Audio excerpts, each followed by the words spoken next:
Pinagpalang araw sa inyong lahat mga kabangers at mga kayanggaw. Lalong-lalo na po sa inyo kabanong. Nais ko lamang ibahagi ang aking karanasan nung ako ay binata pa. Ang karanasan na ito ang siyang sumubok sa aming pagkatao. Lalong-lalo na sa aming mga pananaw. Ito rin ang nagpatunay sa akin na ang pagiging sakim ay walang maidudulot na maganda sa buhay ng kahit na sino. Dahil sa karanasan na ito, mas lalo kong naintindihan na ang lahat ng desisyon na ginagawa natin sa mundo ay may kapalit. Maaring maganda ang dulot nito sa atin at mas masama pa ay maaari din nating ikamatay. Ako po si Rico, ang sender na maghahatid ng kwento ngayong araw. At ito ang aking kwento. Bago po natin simulan ng kwentong handog ngayong gabi, kung maaari lang ay pindutin niyo muna ang subscribe button bilang suporta na rin sa ating channel. Bawat suporta na inyong ibibigay ay malaking tulong para may pagpatuloy ang paghahatid namin ng kwento. Maraming salamat po mga kabangers. Rico, naipasok mo na ba yung mga sinampay natin? Kanina patay. Kanina patay? Sinong patay? Ang sabi ko, kanina ko pa po naipasok ang mga sinampay, Itay. Mabuti naman kung ganon. Ikaw, Tay, ayos ka lang ba? Ayo naman. Bakit mo naman naitanong bigla? Kasi, naghihimay ka bigla ng malunggay eh. Buwang ka pala eh. Ito yung uulamin natin ngayon. Hahaluan ko lang ng kaunting manok. Masarap ang sabaw habang maulan eh. Narinig kita kanina, Tay, kausap mo si Ma'am Pedring? Hayaan mo na. Gano'n naman talaga ugali ng siyang yun eh. Huwag kayo maglala, Tay. Kapag nakahanap na ako ng trabaho, hindi ka na uutang sa siraulong yun. Ayos lang naman ako, Rico. Masaya na ako kasi sinasamahan mo ako sa pagtitinda ng asin natin. Ang kaso ngayon, medyo maulan ng mga nagdaang araw kaya ayan, ang hirap magbenta. Paano kung patusin ko na kaya yung inaalok sa akin na trabaho ni Ate Belen? Ay nako, tumigil ka. Hindi totoong magiging waterboy ka ron. Kapag nasa bayan ka na, mamanyakin ka lang ng babaeng yun. Alam mo naman na may gusto sa'yo yung dati pa, di ba? Hinihintay ka nga lang yata nun na nasa legal age ang edad mo eh. Sayang din naman eh. Maganda din naman si Ate Belen kahit na nanay na siya. Tumigil ka ha. Malanding babae yun. May asawang OFW yun sa Qatar. Papayag ka na lalandin ka ng isang yon? Magtinda ka na lang na asin kaysa maging kabit. Ang mabuti pa, kunin mo yung payong. Lumabas ka at mangutang ka muna ng cubes doon kila Piting. Hindi pala ako nakabili kanina eh. Pakamot-kamot na lang akong naglakad palabas sa bahay, Kabanong. Kinuha ko ang payong namin na gutay-gutay na. Sa hirap ng buhay, pati payong hindi na namin mapalitan. Nagtitiis na lang kami sa sira-sira. Kahit na nakapayong ako, ay nababasa pa rin ako. Pero wala akong magagawa kundi ang tiisin ng ganong sistema. O pre, anong sayo? Pwede bang makautang muna ng cubes? Panghalo lang sa malunggay namin. Wala na kasing pera, pre. Walang problema. Gusto mo, 2 pa para mas malasa. Baliw. Wag na, ayos na isa. Oh, ayan. Okay na yan? Oo, okay na to. Salamat ah. Pre, kumusta AirPods mo? Okay naman siya. Bakit? Binatukan ni Ma'am Pedring yun eh. Kung tarantado lang ako, sinulsulan kong AirPod mo para labanan siya. Ano? Binatukan? Hindi ko yata nakita yun ah. Oo pre, naawa nga ako sa AirPods mo eh. Kasi kahit ginawa na yun sa kanya, nakangiti pa rin siya kay Ma'am Pedring. Ba't tarantado yun ah? Oo, baka naman gumawa ka pa ng gulo ha. Hindi. Pero sa susunod kapag nakita kong ginawa niya yun sa tatay ko, papangahan ko siya gamit ng talampakan ko. Ha? Paano yun? Sige na pre. Balik na ako, baka hinihintay na ako ni tatay eh. Ay pre, bukas kapag wala kang ginagawa, sama ka sa amin ha. Laro tayo basketball. Tumango na lang ako, kahit na alam ko naman sa sarili kong hindi ako makakasama sa kanila. Sa halip kasi na maglibang-libang ako, nilalaan ko na lang ang libreng oras ko sa paghahanap ng pera. Lalo na sa mga panahon na mahina ang tinda namin ng asin. Sabay kaming kumain ni tatay. Pinagtiyagaan na lang namin ng tig-isang maliit na pakpak na manok. Mas marami pa ang sabaw kaysa sa laman. Ganun palagi ang ginagawa namin para kahit papaano, marami pa rin kaming makain. Pagkatapos pumunta na lang ako sa maliit naming kusina. Naroon ang asin na ilalako sana namin kinabukasan. Pinagpahinga ko na si tatay. Ako na ang tumapos ng pagsasalok sa mga plastik. Dakong 12:00 na ako natapos, natulog na rin ako.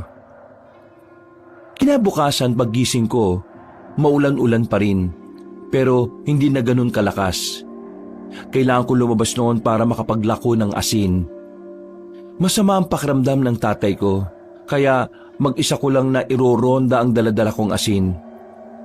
Hindi kasi kami pwedeng tumigil sa pagtitinda ng asin. Wala kaming makakain. Aling Fe, asin oh, masarap to. Kapag hinalo mo to sa niluluto mo, nakko, makakalimutan mong maalat to. Patawa-tawa na lang ang matanda, pero bumili rin naman siya. Dinadaan ko na lang din talaga sa kung ano-anong pautot para lang may bumili. Makalipas ang 1 oras, naubos na rin naman ang dala ko. Kakaunti lang din naman. Pauwi na sana ako nang mapadaan naman ako sa bahay nila Gary. Kababata namin ni Piteng. Nakita ko siyang nasa bakuran. Parang problemado. Sunod-sunod ang paghit-hit niya ng sigarilyo. Nilapitan ko siya para kumustahin. O pre, ano? Ayos ka lang? Uy, ikaw pala. Oo, ayos lang naman ako. Ano bang nangyari? Yung kapatid kong baliw eh. Kung ano-ano na namang sinasabi. Naiinis na ako. Lumabas na lang ako, baka masapa ko pa eh. Uy pre, huwag kang ganyan ha. Alam mo naman na may problema sa pag-iisip yung kapatid mo. Ikaw na lang ang umintindi. Pare naman, hindi ako makatulog ng maayos kasi ang dami-dami niyang sinasabing weirdo eh. Buisit. Dahil din sa kanya kaya nawalan ako ng trabaho eh. Abay, pumunta ba naman sa sagingan tapos sinabihan niya yung boss namin na kampon daw ng kadiliman? Ay, nako, problema nga yan. Pero ano ba kasi mga sinasabi ng kapatid mo? Puro siya sabi na may kadiliman daw na darating dahil sa isang pagkakamali at pagiging sakim. May mga nilalang daw na mabubulabog. Tapos yung mga ano raw na, mga ano? Uy, anong mga ano? Basta, mga aswang daw. Aswang? Matagal nang walang aswang ah. Hindi naman kasi totoo yung mga yan eh. Gawa-gawa lang yan ng mga siraulo. Kaya nabubisit ako sa kapatid ko eh. Kung ako lang masusunod, pinatapon ko na sa mental hospital yan eh. Nakakaabala na eh. Kahit ako na gusto lang namang mabuhay ng maayos eh, napupirwisyo pa. Pero pre, mas maganda rin naman kung idadaan natin sa mahinahong usapan ng lahat. Palagi mong tatandaan na hindi mo kailangan manakit para maayos ang isang bagay. Oo, sige. Maraming salamat. O paano? Una na ako. Relax ka lang ha. Palabas na sana ako ng bakuran nila pero narinig kong sumigaw ang kapatid niya. Sinasabi nitong ang kadiliman daw ay malapit lang sa liwanag. Nagkatinginan na lang kami ni Gary. Napapailing na lang siya ng may pagkadismaya. Makalipas ang ilang araw, naging maganda na rin ang panahon. Balik paglalako na kami ng tatay ko dahil bumuti na rin naman ang pakiramdam niya. Kahit na malayo na kami, hindi pa rin kami nakakaramdam ng pagod. Sanay na kami ni tatay sa lakaran. Nabalita mo na ba yung nangyari sa San Fernando? Ho? Bakit? Anong meron? Nagkagulo. May kumakalat kasing balita na may naitatagong kayamanan sa kagubatan na malapit sa kanila. Kaya lahat ng tao ron, nagsikilos, naghanap. Pero wala naman silang nakita. Kayamanan? Yan ba yung sinasabing kayamanan na iniwan at tinago ng mga Hapones dito sa Pilipinas? Oo, yun na nga. Pero wala naman kasing kasiguraduhan kung saan dito sa Pilipinas iniwan yun eh. Pero tingnan mo yung mga taga San Fernando. Desperado silang lahat kahit walang kasiguraduhan. Grabe, no? Ganon ang epekto sa kanila ng kahirapan. Bakit tayo, Tay?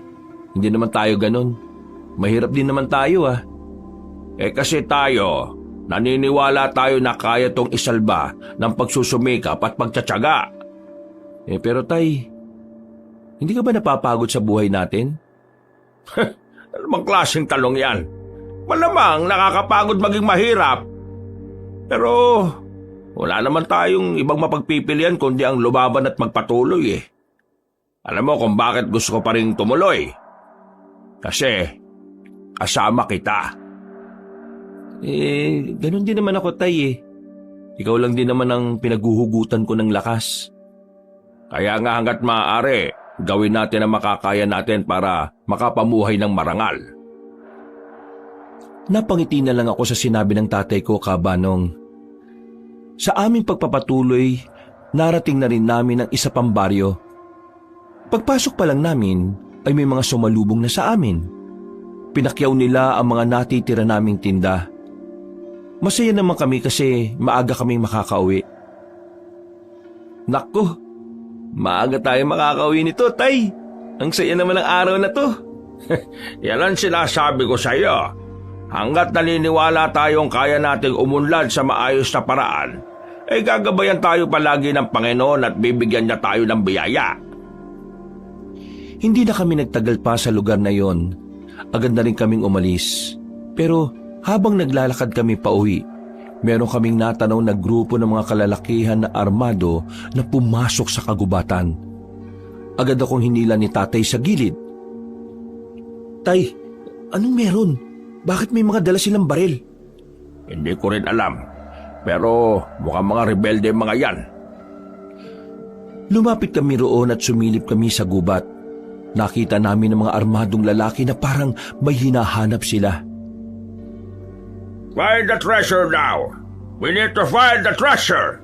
Or else I will kill you all. Tay, mukhang hindi sila rebelde. Kano yun, oh?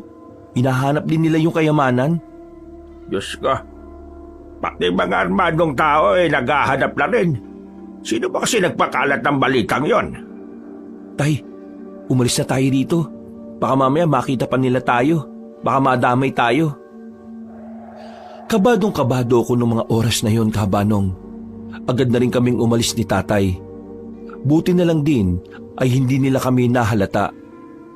Nakabalik naman kami ng payapa sa amin. Pagdating nga namin sa baryo, naririnig na rin namin sa iba ang usap-usapan tungkol sa kayamanan. Umabot na yun sa amin.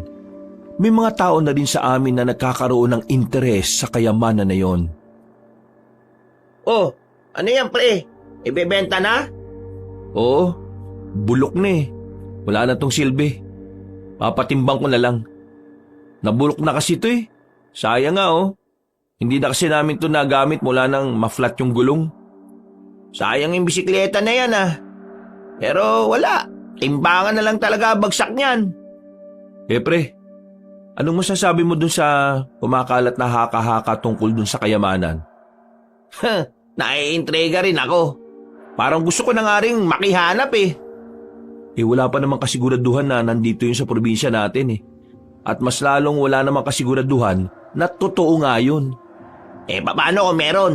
Di paldo-paldo yung makakakuha nun. Kung wala, nagsayang lang ng lakas sa mga taong maghanap nun dun. Pero wala namang masama kung susubukan. Sa hirap ng buhay ngayon, lahat ng paraan para makaahon, dapat hindi na natin pinapalagpas. Wala namang mawawala sa atin kasi walang-wala rin naman na tayo ngayon eh. Oh, si Gary yun ah. Kung ano? Hoy! Gary! Halika rito! Nakasimangot ka na naman ah. Visit kasi sa bahay eh. Oh, ano na naman ba nangyari? Parang lagi ka nalang inis ah. Pinatake na naman ng katarantaduhan yung kapatid kong may sapak. Oh, kalma, relax. Bakit? Ano na naman ba yung nangyari? Ayun, sigaw ng sigaw. Sabi na may grupo daw ng mga armado ang makakakita sa hinahanap ng lahat.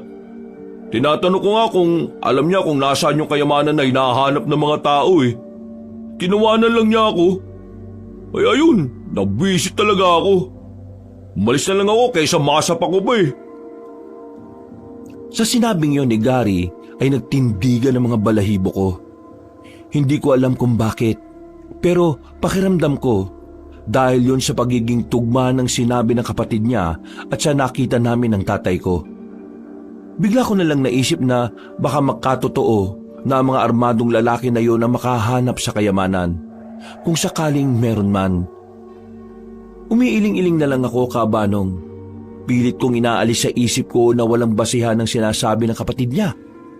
At nagkakataon lang din na merong armadong grupo na naghahanap sa kayamanan. Nang maging kalmado na si Gary, umalis na rin siya kasama si Piteng. Nilapitan naman ako ni tatay at inabutan ng kape. Iniisip ko pa rin ba yung nakita natin kanina? Ay, oo, tay eh. Pero narinig mo ba yung sinabi ni Gary kanina? Ha? Hindi. Ano ba yon? Yung kapatid niya raw kasi, yung may problema sa pag-iisip. Sinasabi na may armadong lalaki raw na makakahanap ng kayamanan. Di ba, meron tayong nakitang armadong grupo kanina. Hinahanap din nila yung kayamanan. Baka nagkataon lang. Alam mo naman, ang mga taong wala sa katinuan kung ano-ano lang ang sinasabi. Wala namang basihan yung sinabi niya eh. Minsan nga kapag dadadaan ako sa bahay nila, naririnig ko yung sinasabi ng kapatid niya. May babagsak daw na malaking bulalakaw sa barangay natin. Wala namang nabagsak ah. Kasi hindi naman talaga makatotohanan ng mga naiisip ng kagaya niya. Kaya kung ako sa kanila, dalhidan nila sa tamang pasilidad para naman matugunan yung pangangailangan ng kapatid niyang si Gary. Kasi, nako, lalong mababaliw ang taong yon kung nasa bahay nila at hindi naman naasikaso. Nakakaawa lang. Napabuntong hininga na lang si Papa. Napaisip din ako sa sinabi niya. Pinagpalagay ko na lang na baka nga nakakataon lang ang lahat. Sa mga sumunod pang araw, patuloy na namayagpag ang usapin tungkol sa iniwang kayamanan ng mga Hapon. Dumami na rin ang nakaroon ng interes, pero wala namang kahit na isa sa kanila ang nakakita sa hinahanap na yaman. Tubal ng benta ngayon, anak. Ay, nako, pahinga na kaya muna tayo rito. Oo, kaya nga tay eh. Nakakadalawang plastic pa lang tayo. Dahil pang laman itong bayong ko eh oh. Ako nga, natatay ako eh. Teka, saan ba pwedeng tumae rito? Naku, bawal dito sa labas tay. Doon oh, pasok tayo sa gubat. Doon ka maganap. Bilisan natin. Masakit na yung tiyan ko. Baka mamaya abutin pa ako dito sa salawal ko. Naku, nakakahiya. Agad kaming naglakad papasok ng gubat. Sakto na merong kaming natanaw na ilog. Umupo na si tatay sa likuran ng puno. Ako naman kumuha ng tubig na ipanghuhugas niya. Nang sumalok na ako ng tubig gamit ang sirang galon na nakita ko sa gilid, natanaw ko sa kabilang parte ng ilog ang mga armadong lalaki. Nagmamadali sila at base sa kilos nila, parang ang saya-saya nila. Dahil sa kuryosidad, bigla ko na lang naisipan na sundan sila. Binitiwan ko na muna ang hawak kong galon. Pansamantala, nawala na sa isipan ko na naghihintay pala ng panghugas ang tatay ko. Anong ginagawa nila? Bakit parang masaya sila? Sila yung nakaraan ah. Nahanap na kaya nila yung kayamanan? Kahit na alam kong delikado, sinundan ko pa rin sila, Kabanong. Hanggang sa nakita ko na lang silang nakatigil sa harap ng isang kuweba. Ako naman ay nagtago lang sa ilalim ng punong mangga. Check this cave! Check the area! I know! This is the right location! Move! Move! Move! Mukhang nahanap na nga nila. Pero saan dito? Teka, hihintayin ko pa bang makita nila? Wag na siguro. Kailangan ko na lang makabalik. Tatayo na sana ako pero meron akong natapakan na lata. Nakalika ako ng tunog. Napatingin tuloy ang mga armadong lalaki sa kinaroroonan ko. Otomatikong dumaloy ang kaba sa sistema ko. At ang tanging nasa isip ko noon ay agad na umalis at iligtas ang sarili. What are you waiting for? Follow him! Buti na lang ay hindi nila ako binabaril ng mga sandaling yon, kaya binilisan ko na lang ang pagtakbo. Nang mabalikan ko si tatay ay hindi pa rin siya nakakapaghugas. Wala ring malapad na dahon na pwede niyang magamit.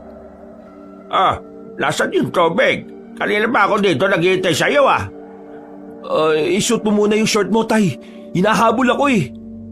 Wala pa akong hugas, buwang ka ba talaga? Mangangamoy ako nito. Nandiyan na sila eh. Tara na! Sino bang... Hindi ko na hinintay pang makapagsuot siya ng short. Dali-dali na kaming tumakbo palabas ng kagubatan na yon. Nang medyo makalayo na kami at makapagtago sa mga halamanan, nakita naming nilagpasan na rin nila kami. Nakahinga na rin ako ng maluwag, pero napatakip ako ng ilong nang maamoy ko si tatay. Ang pautoy! Sira ulo ka pala eh. Paano hindi ako magiging babaho eh? Hindi naman ako nakapaghugas ng puwet. Teka, ano ba kasi nangyari? Bakit ka sinusundan ng mga yon? Nakita ko kasi silang pumasok sa kabilang parte ng gubat. Sinundan ko. Nalaman ko na parang nahanap na nila yung eksaktong lugar na kinalalagyan ng kayamanan. Yun ang narinig ko. Sigurado ka ba sa sinasabi mo? Ewan ko. Yun ang sabi ng matandang kano eh. Pabayaan mo na sila. Ikaw para ka siraulo eh. Mapapahama ka pa sa ginagawa mo. Tingnan mo ako. Hindi ako nakapaghugas ng puwet. Paano ako uuwi nito ngayon? Hindi dito na lang kayo. Hahanapan na lang kita ng malapad na dahon. Baka naman kung saan ka pa magpunta niyan ha. Sasapukin ko na talaga yung mukha mo. Hindi na utay. Basta dito ka lang. Ang baho mo ni. Nakahanap naman ako ng malapad na dahon para kay tatay. Pagkatapos niyang mapunasan ng puwet niya, ay nagmamadali na rin kami makalis doon. Nakauwi naman kami ng maayos. Natulala na lang ako sa gilid dahil sa mga nangyari. Hindi pa rin mabura sa utak ko kung papaanong hinabol ako ng armadong lalaki. Habang nagmumuni-muni sa harapan ng bahay namin, nilapitan ako ni tatay at inabutan ng mainit na tableya. Ramdam ko na nag-aalala rin siya sa akin. Hindi na kasi ako makausap na maayos mula nang makauwi kami. Iniisip mo pa rin ba yung kanina? Oo, tay eh. Natakot ako. Akala ko kanina katapusan ko na. Siguro sa susunod, hindi talaga dapat nagpapatalo sa kuryosidad no? May mga pagkakataon talaga na nilalamon tayo ng kuryosidad. Pero minsan, yan din talagang magpapahamak sa atin. Kaya dapat, kaya rin nating labanan yon. Basta, isipin mo na lang para hindi mangyari to ulit. Isipin mo na lang na dapat, hindi ka maging tsismoso. Kasi, hindi naman gawain ng lalaki yun eh. Siguro dapat, ganun na lang ang gawin ko. Isang malalim na paghinga na lang ang nagawa ko. Pero sa isip-isip ko, parang nagkaroon ako ng interes sa kayamanan na hinahanap nila.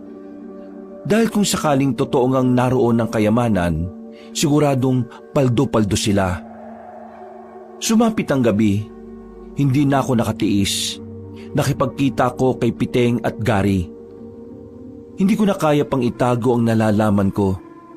Total, kaibigan ko naman sila, na ikwento ko sa kanila kung anuman ang natuklasan ko.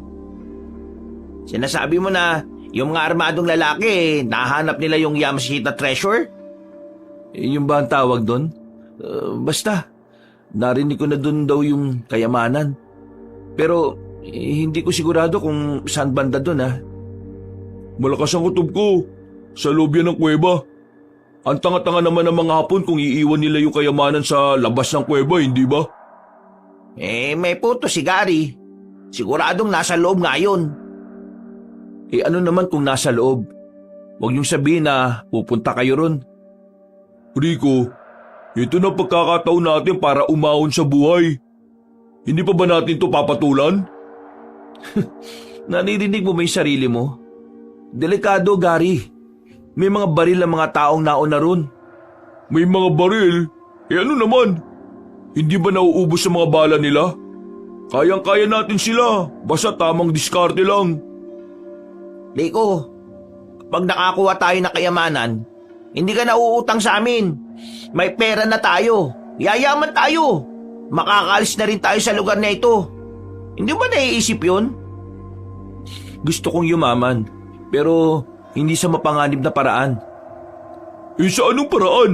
Sa pagtitinda ng asin? Iniinsulto mo ba yung hanap buhay namin ng tatay ko, Gary? Hindi naman yun yung gusto kong sabihin. Ang sinasabi ko lang, walang yayaman sa pagbebenta ng asin. Walang Di ganun nga yun. Patapusin mo muna kasi ako. Salita ka ng salita eh. Oo, tama na yan. Pag-aaway pa kayong dalawa eh. Kung ikaw ayaw mong yumaman, pwes ibahin mo ako, Rico. Pagod na ako sa buhay kong to. Gusto ko na makaahon, no? Gusto ko na makaalis dito. Pupuntahan ko kung saan yun. Bukas ng gabi. Kung talagang gusto nyo, sumama kayo sa akin. Pero bahala kayo kung ayaw nyo. Ako na lamang isang yayaman. Naglakad na palayo si Gary. Nung oras na yon, parang pinagsisisihan ko nang sinabi ko sa kanila ang lokasyon ng kuweba. Hindi dahil sa ayaw ko makakuha sila ng kayamanan, kundi dahil ayaw kong mapahamak sila. Kinabukasan, tahimik ang lugar namin. Himala na wala akong naririnig tungkol sa usap-usapang kayamanan. Parang kalmado. Hanggang sa sumapit na nga ang kinagabihan. Nagulat na lang ako nang makita ko ang tatay ko na nakabihis na. May dala-dala siyang malaking bag na mukhang wala namang laman. Oh, ano ka ba? Bakit nandiyan ka pa? Hindi ka ba sasama sa akin? Wala ka naman sinabi na maglalako tayo ng asin sa ganitong oras eh. Sino nagsabi na maglalako tayo ng asin? Ano kung gagawin natin? Wala ka namang sinabi sa akin kanina. Wala akong sinabi. Kung wala akong sinabi, sumama ka na. Makikikuha tayo ng kayamanan. Hindi pwedeng sila lang. Ano pinagsasabi niyo, Tay? Alam na ng lahat ng taga rito ang tungkol sa kayamanan. Mamaya, papunta na sila ron. Iniintay lang nila ang kapitan natin. Kaya nga bago sila makarating doon, unahan na natin. Total, ikaw naman ang unang nakatuklas doon, di ba? Diyos ko naman, Tay. Pati ba naman kayo? Akala ko ba mas magandang mamuhay ng pinaghihirapan? Bakit parang nagiba rin yung pananaw mo ngayon? Nagbabago ang pananaw ng tao depende sa pangangailangan, anak. Kaya nga gusto ko, umahon na tayo. Sawang-sawa na ako sa buhay na ganito. Kaya sumama ka na sa akin. Kukurot lang naman tayo ng kaunti eh. Tay, hindi ko sigurado kung talagang nahanap nila yung ginturon. Wala akong matibay na ebidensya na nagsasabing nakita nga nila. Narinig ko lang.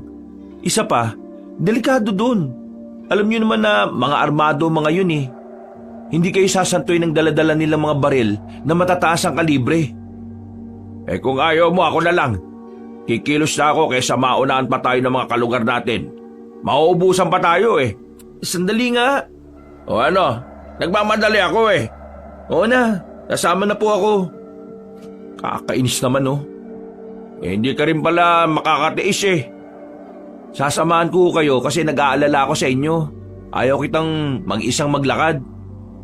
Rico, hindi naman natin to gagawin dahil sakim tayo. Gagawin natin to para makain ka naman ng kaunti sa buhay. Hindi naman natin uubusin eh. Kukuha lang tayo ng sapat sa atin. Huminga ako ng malalim. Kahit natutol ako sa sinasabi niya, wala akong magagawa kundi ang samahan siya. Hindi ko rin naman pwedeng hayaan na lang na lumakad siya ng walang kasama. Lalo pat ang mga pwede niyang madatnan doon ay mga taong maaaring makapatay sa kanya. Habang abala pa ang mga tao sa pagpupulong nila, sinamantala na namin ni tatay ang pagkakataon. Palihim kaming umalis. Mabilis kaming nakarating dahil halos takbuhin na namin ang daan. Nagtago na muna kami sa gilid. Nakikiramdam kami sa paligid. Nakakapagtaka na wala kaming makitang mga nagbabantay roon. Mukhang walang tao ah. Tara. Teka, sandali lang tay. Anong walang tao? Tingin mo talaga walang magbabantay dyan? Baka nasa loob lang sila. Kaya magdaan-daan lang tayo. Tingnan mo nga tahimik. Bilisan natin. Hindi tayo pwedeng babagal-bagal kasi marami tayong kaagaw. Nauna nang lumabas si tatay. Kinabahan ako sa ginawa niya pero sumunod na lang din ako. Pagpasok namin sa loob ng kuweba, ay binuksan namin ang daladala naming gasera.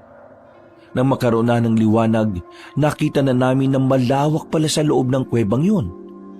Maya-maya pa, napatago kami sa gilid ng merong kaming marinig na kaluskos. Pinatay namin ulit ang ilaw. Ang liwanag na lang na naroon ay ang mangilan-ngilang gasera na nakadikit sa pader. May tao. Sumilip kami. Nakita namin ang matandang kano na gumagapang. Duguan siya. Hawak-hawak niya ang isang bag na parang mabigat. Hirap na hirap kasi siyang dalhin. Please, help me! There's a strange creature in this cave. Please, save me! What? What you say? A monster! He killed my man! Please, save me! Ha! I'm sorry, pero nandyan na yung sinasabi mo. Akin na yan! Nagulat ako sa ginawa ni tatay. Inago niya sa matandang kano ang bag. Pagtingin ni tatay sa laman, nanlaki ang mga mata niya at lumapad ang kanyang ngiti. Natameme na lang ako nung mga sandaling yon. Hindi ko inaasahan ang inasta ng tatay ko. Hindi kasi ganun ang pagkakakilala ko sa kanya. Parang madali na siyang binago ng pera. You will regret it! Sensya ka na. Kailangan din namin to. Kaysa naman mapunta sa masasama kagaya nyo, hindi ba? Tara, Rico, anak, umalis na tayo! No! Bago kami makalabas ng kuweba, napalingon pa kami sa matandang kano. Nakita na lang namin na merong dumating na isang lalaki. Malaki ang katawan, maskulado. Hindi namin alam kung anong ginawa ng misteryosong lalaki. Pero narinig na lang namin na dumadaing sa sakit ang matandang kano. Noong mga sandaling yun, nagmamadali na kaming tumakbo. Nang makalayo na kami, muling binuklat ni tatay ang malaking bag. Nalula kami sa nakita namin. Puro ginto nga ang nasa loob noon, kabanong. Meron ding mga alahas at diamante. Anak, yayaman na tayo. Makakalis na rin tayo sa lugar na ito. Tay, tama ba yung ginawa natin? Di ba parang ninakawan natin yung matandang kano kanina? Tapos inayaan na lang din natin siyang paslangin ng kung anumang nilalang yun? Nawa ka sa taong mas masahol pa sa demonya ang kaluluwa. Masasama sila. Tayo hindi. Kailangan lang talaga natin ng pera. At hindi naman natin ito sosolohin Palihim tayong magbibigay sa simbahan. Huwag sa barangay, kupal si Kapitan Gagamitin niya lang sa sugal yung donasyon natin. Pero tay, hindi naman atin ang kayamanan na yan. Dapat isurrender natin yan sa gobyerno kasi matagal lang pinag-aanap yan Tumigil ka nga. Tingin mo magandang ideya yan. Kapag sa kanila ito mapunta, paghahatian lang to ng mga buhaya. Mas maiging nasa atin na ito. Para naman kahit minsan lang makaranas man lang tayo ng ginhawa. Tara na, umalis na tayo at baka maabutan pa tayo ng iba rito. Nagmamadali kaming nilisan ng lugar na yon, kabanong. Pag-uwi namin sa bahay ay agad na sinarado ni tatay ang lahat ng bintana at ang pintuan namin. Inilatag niya ang laman ng malaking bag sa kanyang papag. Hindi ako makapaniwala sa nakikita ko noon. Sa palabas ko lang kasi yun nakikita. Rico, tignan mo, magiging mayaman na talaga tayo. Ay, ang dami nito. Sa dami ng gintong nakalatag, isa lang ang pumukaw ng atensyon ko roon. Meron din isang parang maliit na garapon. Ginto rin siya.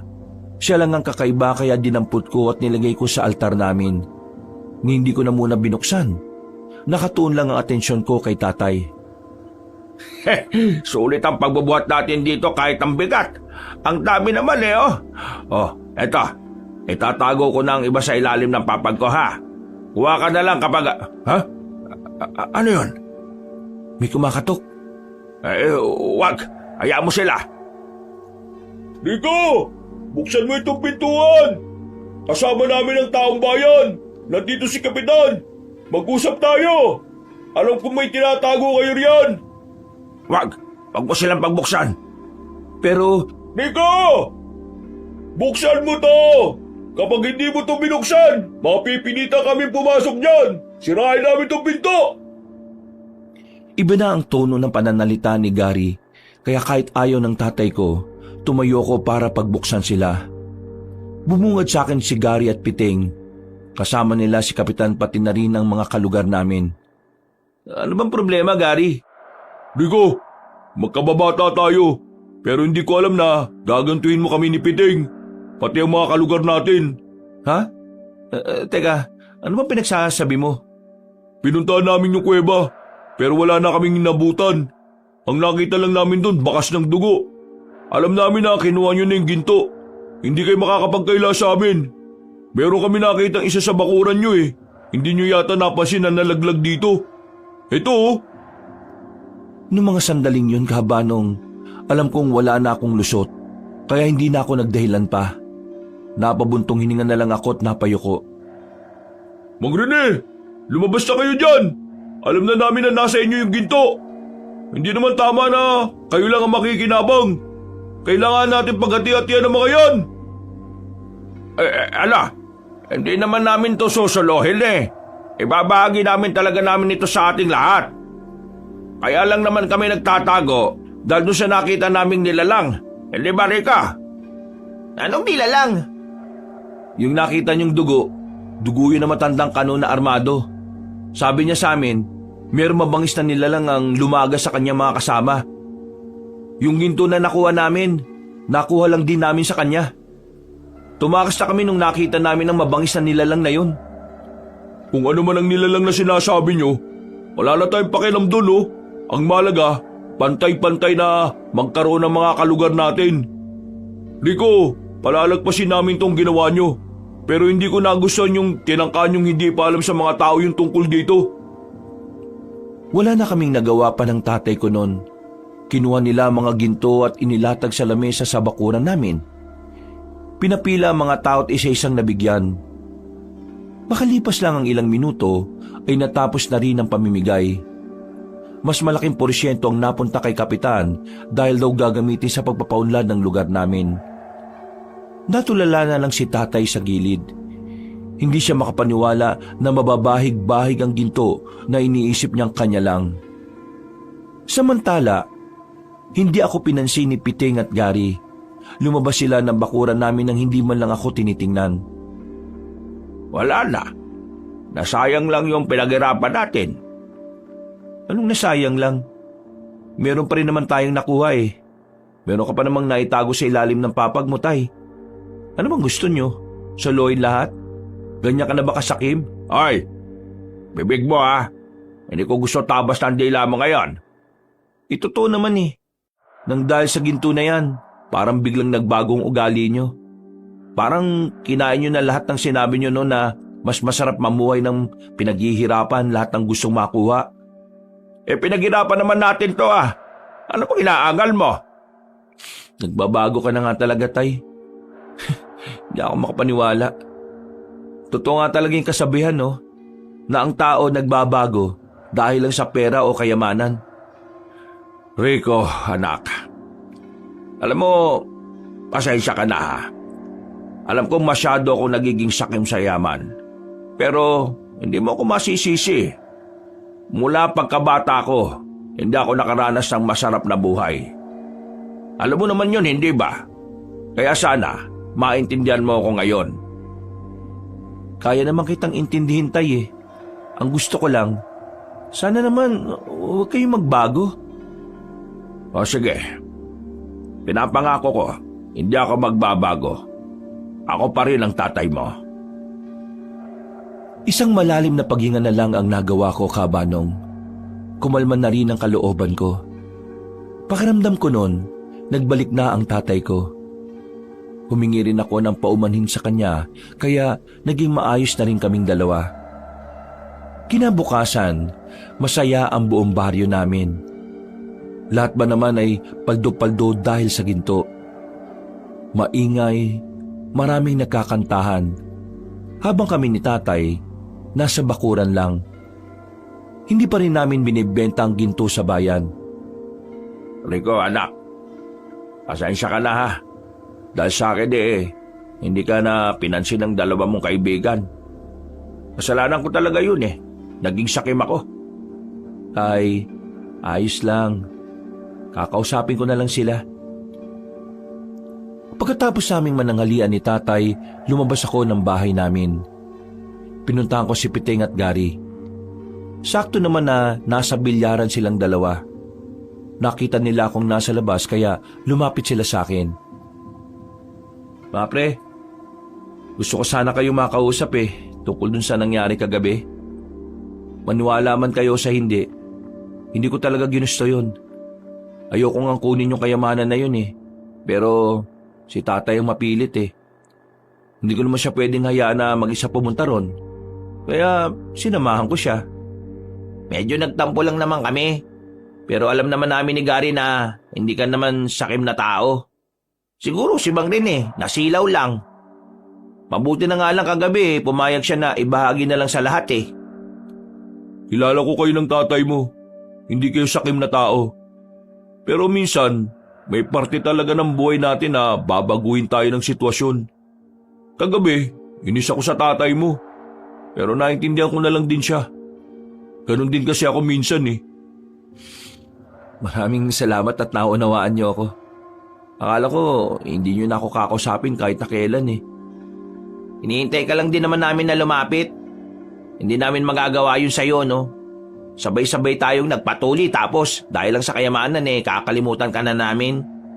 Hindi naman kami ganun.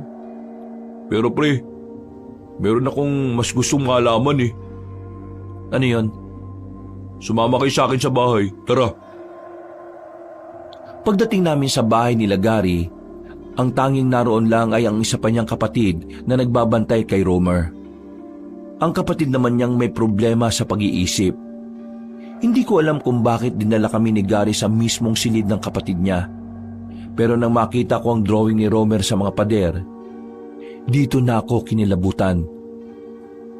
Kaya kita isinama rito, Rico, kasi may gusto kong itanong sa'yo. Kagabi pag uwi ko, tong si Romer, bigla-bigla na lang nagsalita. Sabi niya, isang dayuhan daw ang pinaslang na mabangis na nilalang. Tapos, may mag-ama raw na dumating para kunin yung kayamanan. Yung mga sinabi niya, tugma sa nangyari kagabi. Tugma sa kwento ninyo. Ngayon, gusto ko lang malaman, yung mga nasa drawing niya, ganyan na ganyan ba yung itsura ng nilalang na nakita niyo sa kuweba? Yan kasi ang sinasabi ni Romer na kampo ng kadiliman Biglang namahoy sampalat ko sa sobrang kabaka-banong. Huminga na muna ako ng malalim. Napapikit pa ako nang balikan ko sa alaala ko ang itsura ng nilalang na yon. Oo, pre. Ganyan na ganyan nga. Pero, ang nakakapagtaka pre, paanong nalaman ni Romer yun? Totoo nga sabi ni Lola nung bago siya mamatay. Hindi sira ulo itong kapatid ko. Meron siya kakaibang kakayahan na hindi basta-basta nagagawa ng tao. Totoo pala ang mga sinasabi niya. Hindi siya nag-iimbento lang.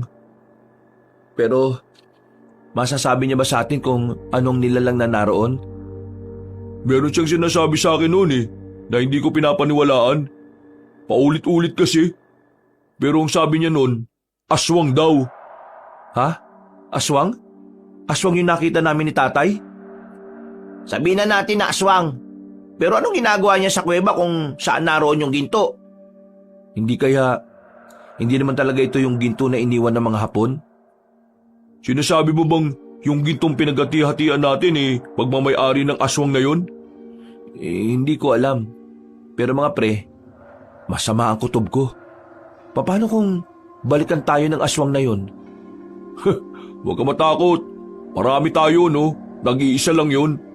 Kung sakali mang dumayong aswang na yun sa lugar natin, wala rin namang magagawa yun. Sabihin na kaya natin sa mga kalugar natin para alam din nila na Huwag. Magdudulot lang tayo ng taranta sa mga narito. Pabayaan na lang muna natin sila na ma-enjoy yung buhay nila. At isa pa, kailangan muna natin makasiguro na tama ang hinala natin. Hinala na alin? Na aswang nga may-ari ng mga ginto? Oo. Nagkakatinginan kaming tatlo. Baka sa mukha namin ang pag-aalala at pangamba. Kahit hindi nila sabihin, alam kong kinakabahan na rin sila. Pero pinilit na lang namin nakalimutan ang bagay na yon. Sa mga sumunod na araw, naging maayos naman ang buhay naming lahat. Walang kahit na anong nangyayaring masama. Sa katunayan, kaming dalawa ni tatay ay nakapagpatayo na rin ng tindahan sa bayan. Meron kami mga kinausap na tao para magbantay doon. Kumuha rin kami ng lupa na pwedeng gawing sakahan. O yan anak, nagsisimula na magbago ang buhay natin. Huwag ka mag-alala, hindi naman ako magbabago. Tay, paulit-ulit ka naman. Alam ko naman na hindi ka naman talaga magbabago.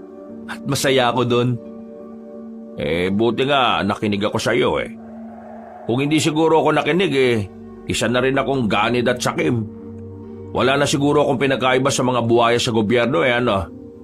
Uy, naan nyo lang yung boses nyo, tay. Baka mamaya may makarinig sa atin. Pareho na lang kaming natawa sa pinag-uusapan namin habang nakatanaw sa lupa na nabili namin. Napapangiti habang nakatingin sa papalubog na araw. Tara na. Kailangan na natin makabalik sa atin. Mula sa sakahan, kailangan pa namin maglakad ng halos 5 minuto kung saan nakaparada ang motorsiklo na iniwan namin. Hindi na kasi yun kayang ipasok pa sa mismong tapat ng bukid. Habang naglalakad kami, nakatingin na kami ng tatay ko nang may marinig kaming kaluskos sa paligid. Tinapik agad ako ng tatay ko sa balikat at saka tumawa. Nakakainom mo ng kape yan anak Kaunting kaluskos, kabado ka na kaagad. Kalma. Baka mga bayawak lang yan. Tara na. Para makauwi na tayo. Hindi na ako tumugon. Binilisan na lang namin ang paglalakad hanggang sa makarating na kami sa pinagparadahan ng motorsiklo namin. Nang makabalik na kami sa baryo, sinalubong ako ni Piteng. Pinauna ko na si tatay habang ako ay kinausap pa ako ng kaibigan ko. Bakit? May problema ba? Bakit ganyan ang itsura ng pagmumukha mo? Pre, naalala mo yung sinabi ni Romer nung nakaraan? Yung nandun tayo? Nitong nakaraan lang. Oo naman. Bakit? Di ba ang sabi niya, meron daw mamamatay. At yung mamamatay daw na yon, isa sa mga nakakuha ng ginto galing doon sa kuweba. Pre, may namatay na kanina. Si Mang Tobong. Natagpo ang walang buhay sa ilog. Lasog-lasog yung katawan niya, pre. Tingin ko, nangyayari na yung kinakatakutan natin. Parang binabalikan na tayo ng nilalang na nandun sa kuweba. Teka. Kalma lang Baka naman may ibang gumawa nun kay Mang Tobong. Huwag tayo basta-basta mag-isip ng kung ano-ano kung wala pang nangyayaring investigasyon. Si Gary, nasaan? Andun, sa kanila. Binabantayan yung ano pa yung sasabihin ng kapatid niya. O sige, mauna ka na dun. Uwi muna ako sa amin. Magpapaalam lang ako kay tatay. Nagmamadaling umalis si Piteng. Ako naman ay aminadong kinabahan din sa nalaman ko. Pag-uwi ko naman sa bahay, napadako ang tingin ko sa altar. Saka ko lang naalala na meron pala akong inilagay na parang garpo na ginto doon. Sa pag-iisip na baka may kumuha noon na ibang tao, kinuha ko yon at inilagay sa ilalim ng papag ko. Tay, Pupunta lang ako kina Gary May pag-uusapan lang kami. Ay siya, sige. Pero huwag ka naman masyado magtagal doon ha. Kasi mamaya maghahapunan na tayo. Pagdating ko kina Gary, inabutan ko sila sa bakuran nila. Naghahasa ng itak si Gary. O pre, para saan yan? Nasabi ko na kay Biting, susubukan kong puntahan yung nasa kuweba. Ha? Buwan ka ba pre? Nung laban mo ron, aswang yun. Tsaka, bakit ba bigla ka nalang makakaisip ng ganyan? Parang dati lang hindi ka naman naniniwala sa mga aswang Sa mga nangyayari ngayon, kumbinsido na akong totoo mga salot na aswang na yan. Kaya hindi na ako magsasayang ng oras. Kaysa unahan niya kami, uunahan ko na siya. Alam mo ba kung anong bagong pangitain ni Romer? Bago? Bakit? Merong bago? Ano? May mamamatay ulit. Pero sinabi niya na malapit lang dito sa atin. Pero pre, delikado. Kung nakita mo lang yung aswang na yon, talagang kikilabutan ka. Wala akong pakialam. Kailangan mamatay siya bago pa siya makaperwisyo. Kung magsabi kaya tayo kay Kapitan para makahingi tayo ng backup.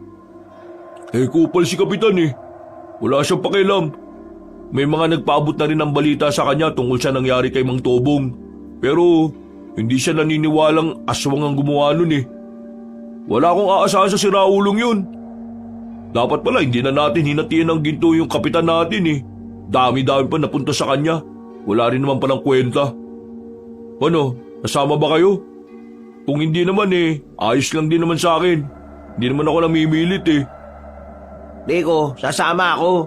Hindi pwedeng hayaan na lang kita na lumakad na mag-isa dun. O sige, sasama na rin ako. Kung napipilitan ka lang, wag na Kaya na namin. Hindi, nasama talaga ako. Gusto ko rin makita ulit yung nilalang na yun Kung ganun, tara. Handang-handa na itong mga gamit ko. Meron pa ako rito. 45. Sabog ang ulo ng aswang na yun. Kalat ang utak mo pag nakita ko yun. Pagkatapos namin magapunan ni tatay, lumabas ako sa bahay para sumama sa dalawa kong kaibigan. Kinakabahan ako noon, Kabanong. Sa buong buhay ko, yun ang unang pagkakataon na haharap kami sa isang nilalang na hindi namin alam kung kakayanin ba naming paslangin. Tanging tapang lang ang daladala namin at ilang sandata. Wala kaming sapat na kaalaman kung papaano yun matatalo. Buti naman pinayagan ka ni Mang Rene. Anong pinayagan? Hindi ako nagpaalam. Wala kami kasalanan dyan kapag nag-aalit airpat mo Ikaw, Piting. Sinong bantay doon sa tindahan nyo? Bakit to sumama? Sinarado ko na yung tindahan. May ginto na ako Ilang minuto pa ang nakalipas, natanaw na rin namin ang kuweba. Pinatay na rin namin ang daladala naming lampara. Pinakiramdaman na muna namin ang paligid. Nasa 5 minuto muna kaming nagmasid at nanatili sa kinalalagyan namin. Nang masiguro namin kami lang ang naroon, marahan kaming lumabas at lumapit sa kuweba. Saka na namin binuksan ulit ang lampara. Habang naglalakad kami papasok sa loob, narinig namin na may mabibigat na yabag ng paa. Kaya naman, agad-agad din kaming tumakbo palabas. Nagtago kami ulit. Hindi nagtagal, nakita na rin namin ang isang lalaki na matangkad. Nakamaong lang na pantalon at walang pang itaas. Maskulado ang katawan niya, mahaba ang buhok nito. Patay ka sa aking aswang ka. Inilabas na ni Gary ang kanyang baril. Hindi na siya nagsayang ng oras. Pinagbababaril niya ang aswang na yon. Pero sa kasamaang palad, hindi naman niya yun tinamaan kahit na isa. Mabilis na nakailag ang lalaking aswang. Sa bilis ng kilos ng aswang ay hindi na namin naalaman kung saan yun nakapagtago. Nawala! Pambira ka naman pre Ang daming putok ni isa walang tumama. Kita niyo naman, di ba? Ang bilis niya. Hindi normal yung bilis niya Maganda kayo. Baka mamaya nandyan lang siya sa paligid. Nakatutok lang ang baril ni Gary sa kung saan-saan. Nakikiramdam kami. Wala kaming makitang aswang sa paligid pero alam naming nasa tabi-tabi lang siya. Nagulat na lang kami nang biglang hablutin ng aswang ang baril. Mabilis kaming nagtago. Kami naman ang pinagbababaril noon. Kalaunan, naubos din ang bala.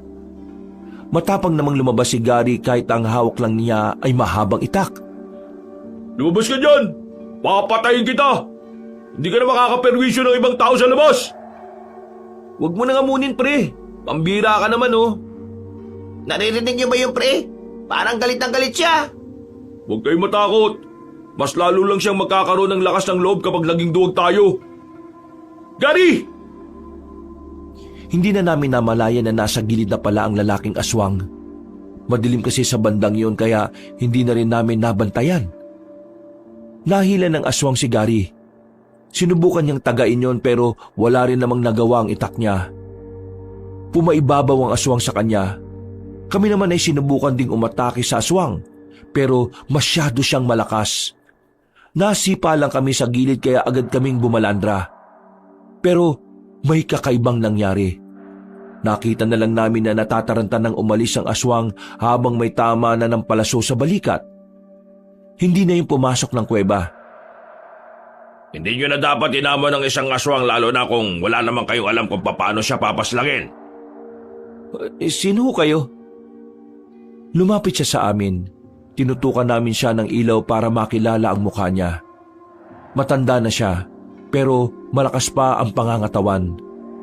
Marami siyang borloloy sa katawan, kaya ang unang pumasok sa isipan ko, baka isa siyang albularyo. Liit mong aswang ang kinakalaban nyo. Hindi nyo siya kakayanin. Kung hindi ako dumating, siguradong wala na kayong tatlo. Eh di salamat. Sino kayo? Sabihin nyo.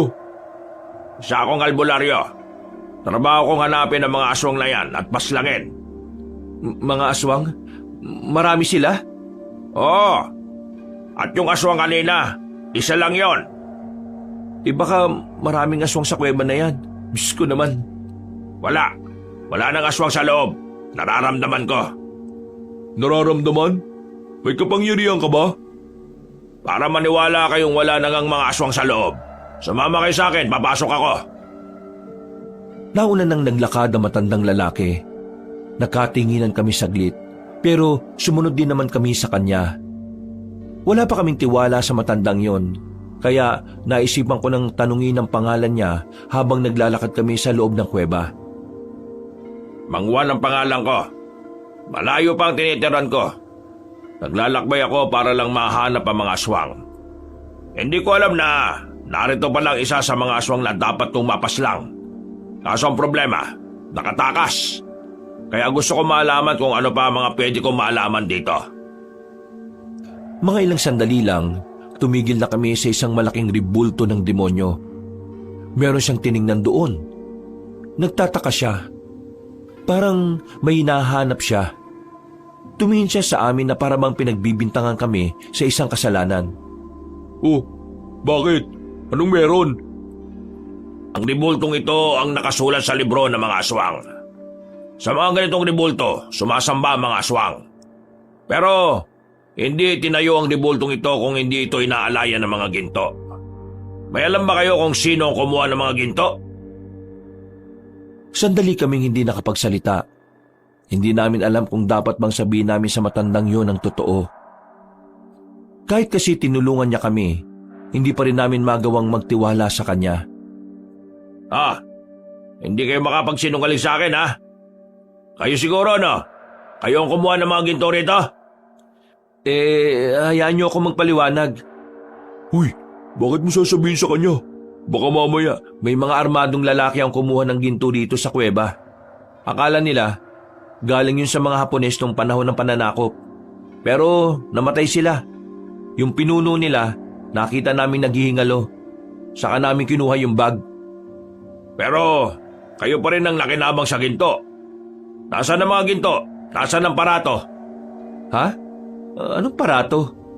Ang parato, isa ring ginto.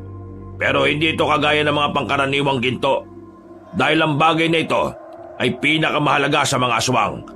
Ang parato ay inilalagay sa ilalim ng ribultong ito.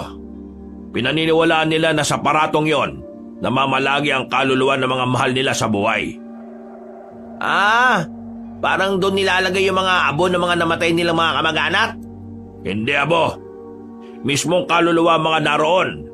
Hindi nyo dapat kinuha ang bagay na yon. Hindi nga namin alam kung ano ang parato. Wala naman kaming nakuha na banga dyan eh. Kailangan mahanap yon.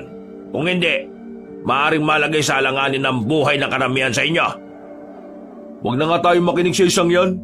Di natin kilala yan eh. Ngayon lang natin yan nakausap at nakita. Baka mamaya may ibang binabalak sa atin yan. Hoy, makinig kayo sa akin. Kailangan nyo hanapin ang parato at maibalik dito. Kung hindi nyo may babalik, madadamay ang mga inosyenteng buhay. Sige nga, sabihin mo na lang nga sa amin. Ano bang itsura ng parato na yan? Wala akong tsak na pagkakalarawan. Ang nabasa ko lang, para siyang lalagyan. Hindi ko alam kung nasaan yun. Wala naman kami nakitang ganun eh.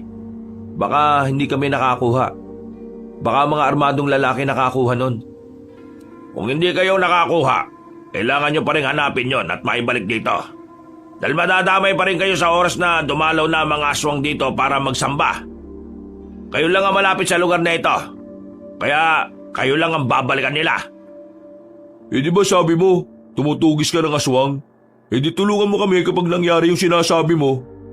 Oo, tutulungan ko naman talaga kayo eh.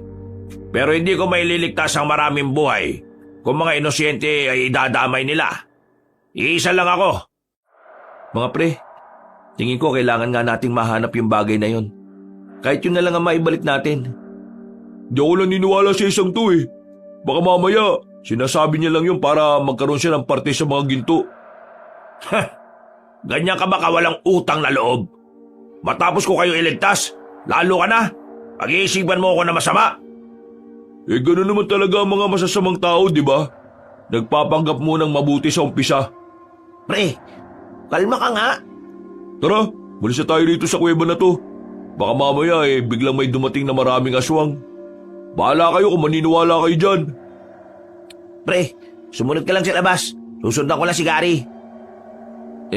Manong, totoo ba talaga mga sinabi nyo? Akala ko sa kalooban mo na naniniwala ka sa akin. Nababasa ko sa mga mata mo eh. Ikaw, sa inyong tatlo, ikaw ang bukod tanging nakikitaan ko ng mas bukal ang puso. Gawin mo nararapat iyo. Hindi lang para sa inyo ng pamilya mo. Para na rin sa mga nakakarami. Kung sakaling maibalik naman namin yung parato, hindi na ba manggugulo yung mga aswang? Hindi ko alam. Pero kung may babalik nyo yon, may tsansang umalis na lang sila rito at lumipat ng lugar. Pero may tsansa rin na magalit sila dahil ninakaw nyo yung mga ginto nila.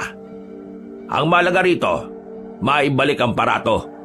Yun ang pinakamalaga sa kanila kaysa sa ginto. Bumuntong hininga na lang ako ng mga sandaling yon. Matapos ang pag-uusap namin, ay sabay na rin kaming lumabas. Naghiwalay na rin kami ng landas. Nagpaalam sa akin ang matandang lalaki at sinabi niyang babalik siya kinabukasan. Ako naman, nagmamadali ako makauwi sa amin. Nakaabang na ang tatay ko sa bakuran namin dahil napatagal ako makabalik. Hoy, pambira naman. Bakit man tagal mo naman? Lumamig na yung pagkain natin, no? Pasensya na tay, napakwento lang ako. Tara na, kain na po tayo. Kapansin-pansin ang pagiging balisa ko nung gabing yon. Tanong ng tanong ang tatay ko kung ayos lang ba ako. Pero sinasabi ko lang na oo. Hindi ko sinabi sa kanya ang totoo. Ayoko kasing ma-stress siya kapag nalaman niya ang nangyari. Kinabukasan, maaga akong nagising. Pupuntahan kasi namin ni tatay ang sakahan namin para kausapin yung mga magiging tao namin doon. Pagdating namin doon, naroon na silang lahat. Lutang ang utak ko noon, kabanong. Niwala ngang pumasok sa kokote ko sa mga napag-usapan. Hindi na nakatiis ang tatay ko. Habang abala ang mga tao namin, dinala niya ako sa kubo-kubo at kinausap niya ako.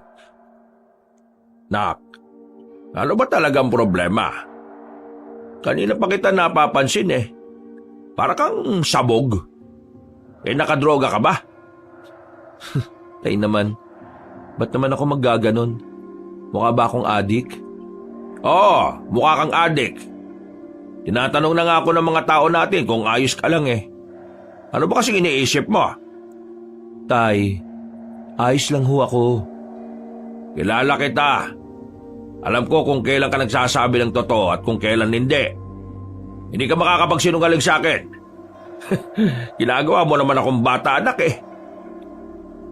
Huminga ako ng malalim. Tingin ko noon, kailangan na ring malaman ng tatay ko ang nangyayari.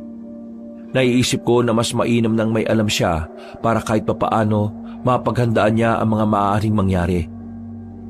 Sige na, ano yun anak? Tay, kagabi, pinuntahan namin yung aswang. Doon sa kuweba. Nakalaban namin, kasama ko si Garit Piting. Ba't tarantadong batang to ah? Bakit yun naman ginawa yon? Diyos ko ka, paano kung napahama kayo ron? Alam niyo naman na hindi basta-basta yung nilalang na yun, hindi ba? Yung kapatid kasi ni Gary na nagkakaroon ng mga pangitain, pinagbasihan namin yun. Nakita kasi sa pangitain ni Romer na may mamamatay raw dito sa atin. Kaya uunahan na lang sana namin. Pero ang nangyari, muntikan na kaming madali. Buti na lang may dumating na matandang albularyo. Niligtas niya kami. Nako, buti na lang talaga. Kung hindi, baka mamaya sa morgue na kita puntahan. Maraming alam yung matandang albularyo, Tay. Meron siyang sinasabi, yung parato, bagay na nasa ilalim daw ng ribulto ng mga aswang. At yung parato, parang kagaya siya ng sa atin. Yung nilalagyan ng abo ng mga namatay nating mahal sa buhay. Pero sa kanila, lalagyan daw ng kaluluwa. Nawala na yung sa ribulto. At ang hinala ng albularyo, napasama yun sa mga kinuwang ginto. Kasi ginto rin daw yun. Parato? Ngayon ko lang narinig ang salitang yan ah. Ang parato ay galing daw sa libro ng mga aswang. Nandun daw yun nakasulat. Ang kaso, hindi namin alam kung ano yung itsura ng parato. Kung gaano kalaki o kung gaano kalapad o kabigat. Basta, parato. Kapag daw hindi na ibalik yung sa ribulto ng mga aswang, mayayari tayo. Pwede raw madamay ang mga inosenteng buhay. Saan naman kasi natin hahanapin yung parato na yon? Yun nga ho ang problema. Nasaan? Sumasakit na nga ulo ko kakaisip eh. Sino bang nakakuha ng parato na yon? Wala naman ako nakuhang ginto na parang lalagyan eh. Wala akong maalala. Tay, huwag niyo na lang pong intindihin. Ako na ang bahala rito. Kailangang nakafocus kayo sa sakahan. Pwede bang pabayaan kitang sumasakit ang ulo sa kakaisip? Kailangan kitang tulungan siyempre. Isa pa, kasama rin naman ako sa dahilan kung bakit nangyayari ang lahat ng ito eh. Hindi niyo naman kasalanan, Tay. Lahat tayo ginusto natin to. Gagawa natin ang paraan yan. Mahahanap ko rin yung buwisit na parato na yan. Huminga ako ng malalim. Napapikit na lang ako. Maya-maya, nagpaalam ako kay tatay. Pinuntahan ko si Piteng. Sumama siya sa akin at pinuntahan naman namin si Gary. Uminit ang ulo ko nang makita ko siyang nagiinom lang sa bakuran nila. Parang hindi man lang siya gumagawa ng paraan kung paano namin makikita yung parato na sinasabi ng matandang albularyo. Gary! Hindi tumayo si Gary sa kinilalagyan niya. Kaya naman ako na mismo ang lumapit sa kanya. Hinila ko ng malakas ang kwelo niya para sapilitan siyang patayuin. Nagagawa mo pa talaga mag-inom ah. Habang kami sumasakit ang ulo namin sa kakaisip kung saan namin hahanapin yung lintik na parato na yon. Tapos ikaw, pasarap ka lang sa buhay. Bitiwa mo nga ako! Ano ba problema mo, Rico? Ikaw ang problema ko. Wala ka man lang bang balak tulungan kami para ma-resolve ang problemang to? Problema? Wala namang problema! Wala. Sira ulo ka na ba talaga? Kailangan natin mahanap ang parato. At wala tayong ideya kung saan mahahanap yun. Alam mo kung bakit ka problemado? Kasi nagpapaniwala ka sa matandang yun. Gary, pre, seryosohin mo naman tong sinasabi namin. Para din naman to sa... Isa ka pa! naimpluwensyahan ka na nito ni Rico. Alam niyo, naniniwala na ako na merong aswang kasi nakita ko eh. Pero hanggang dun na lang yun. Yung pinagsasasabi ng albularyo, hindi na ako maniniwala dun. Ano? Hindi ka naniniwala? Pero sa kapatid mo naniniwala ka? Sinasabi mo bang hindi ako dapat maniwala sa kapatid ko kasi hindi siya normal? Ha? Hindi naman hama kasi na mas katiwa-tiwala yung sinabi ng albularyong may alam sa aswang. Kesa sa wag mong insultoy na kapatid ko ha? Kahit nainis ako doon, mahal ko yun. Malis ka na nga! Baka makakalimutan ko pa kaibigan kita. Malis ka na! Alis! Tara na pre, diyan mo na muna yan. Hinila na ako ni Piting paalis doon. Napapailing na lang ako dahil hindi rin ako makapaniwala na nakapagbitaw ako ng mga ganong klase ng salita. Pre, hindi ko rin gusto yung mga sinabi mo ha. Mali na idamay mo si Romer. Oo, alam ko naman eh. Nadala lang ako ng emosyon ko. Alam kong mali ako pero pre, hindi ko na alam ang gagawin ko. Pakiramdam ko, nakasalalay sa balikat ko ang lahat ng buhay ng mga taong narito. Bumuntong hininga na lang ako. Kumirot na ang sentido ko noon. Kaya umuwi na muna ako sa bahay para magpahinga. Wala pa si tatay. Nasa bayan siya para punta ng isa pa naming negosyo roon. Buti na lang din, sinamahan ako ni Piting. Dakong 8:00 ng gabi, tahimik na ang paligid. Nag-aalala na ako noon kasi wala pa rin ang tatay ko. Pre, paano? Una na ako ha. Sige pre, maraming salamat ha. Medyo kalmado na utak ko. Hindi bale, bukas ang umaga babalikan ko si Gary at hihingi ako ng pasensya sa kanya. Mabuti naman kung ganon. Alam mo naman, matagal na tayo magkakaibigan, kaya dapat hindi tayo nakakasamaan ng loob. Sige pre, maraming salamat ulit ha. Tumungo na lang siya sa akin at nagsimula na rin maglakad palabas ng bakuran namin. Pero hindi pa man siya nakakalabas, napatigil na siya kagad sa bandang bungad. Nung una, hindi ko alam kung bakit. Kaya tumayo na rin ako at nilapitan siya. Sino ba kayo? May isang lalaking nasa tapat ng bahay namin.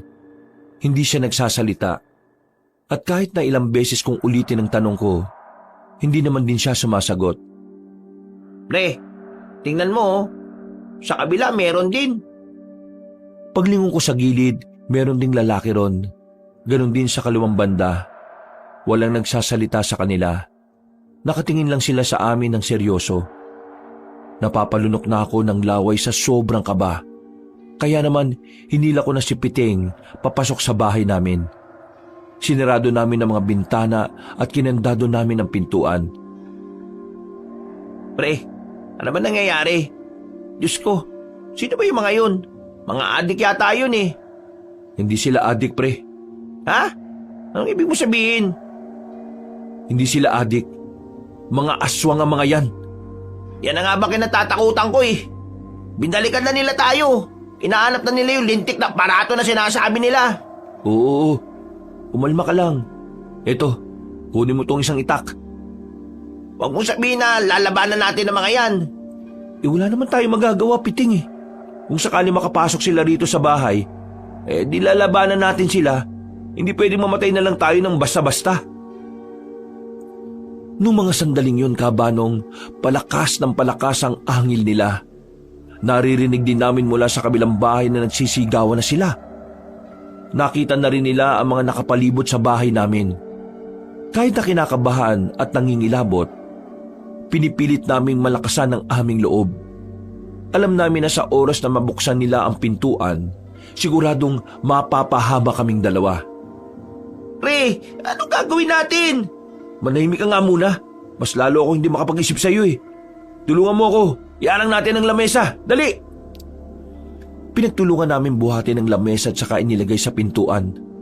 Nagtungo rin ako sa kusina para kumuha ng maraming asin. Isinaboy namin yon sa siwang ng pintuan. Narinig namin na parabang naapektuhan ng mga nilalang na yon. Kaya nagkaroon kami ng lakas ng loob na sabuyan pa sila ng sabuyan. Binuksan ko ng bahagya ang bintana. Binuhos ko ang asin doon. Hindi sila makalapit sa parting yon. Kaya naman, naisipan ko rin na ibuhos pa ang ibang asin sa palibot ng bahay namin. Para kung sakali makapasok sila, ay hindi naman sila makalapit. Naging epektibo naman ang mga naisip namin. Tumigil ang pag-angil nila. Pero nanatili lang kami sa loob ng bahay. Ano? Mga duwag pala kayo, mga aswang kayo eh. Uy, wag mo nang asarin. Baka mas lumakas pa sila kapag naasar sila eh. Wisit kasi yung mga yan eh. Kanina pa ako kinakabahan eh. Buong akala namin noon ay umalis na sila, Kabanong. Pero muli na namang dumaloy ang kaba namin nang bigla na namang umangil sila ng umangil. Mas malakas at parang mas gigil na sila sa mga sandaling yon. Pero narinig namin sa labas na parang may dumating. Nabuhayan kami ng loob ng mapagtantong boses ni Mang Juan ang narinig naming nagsasalita. Mabuti naman at lumitaw na rin kayo. Hindi na ako mahirapan pang maghanap sa mga salot. Tumagal ng halos 5 minuto. Tumakas na ang mga aswang. Iniwasan nilang kalabanin si Mang Juan, na parabang alam ng mga nilalang na yon na ikamamatay lang nila kung hindi sila aalis. Buksan niyo ito. Ako ito, si Mang Juan. Nagmamadali naming inalis ang lamesang nakaharang. Nakita namin si Mang Juan na nagpupunas na ng itak niya. Parabang hindi man lang siya kinabahan. Normal lang ang kilos niya. Ano? Ayos lang ba kayo? Paano mo napalayas yung mga salot na yun? Sinabi ko naman kasi sa inyo, matagal ko na itong ginagawa. Kaya kailangan nyo magtiwala sa akin. Pero, nahanap nyo na ba yung parato? Hindi pa rin eh. Wala kaming mahanap. Kailangan na natin hanapin yon. Nakita nyo naman, bumaba na ang mga swag dito. Ibig sabihin lang nun, alam na ng mga nilalang na yun na nawawala ang parato nila. Kayo, may ideya na ba kayo kung anong itsura ng parato? Wala pa rin eh. Basta ang alam ko lang, ha? Natigil ang pag-uusap namin nang biglang makarinig kami ng malakas na sigaw mula sa hindi kalayuan. Mga tinig ng mga kalugar namin na humihingi na ng tulong. Tumakbo kami patungo roon kasama si Mang Juan, pero huli na nang dumating kami. Wala nang malakas na tinig.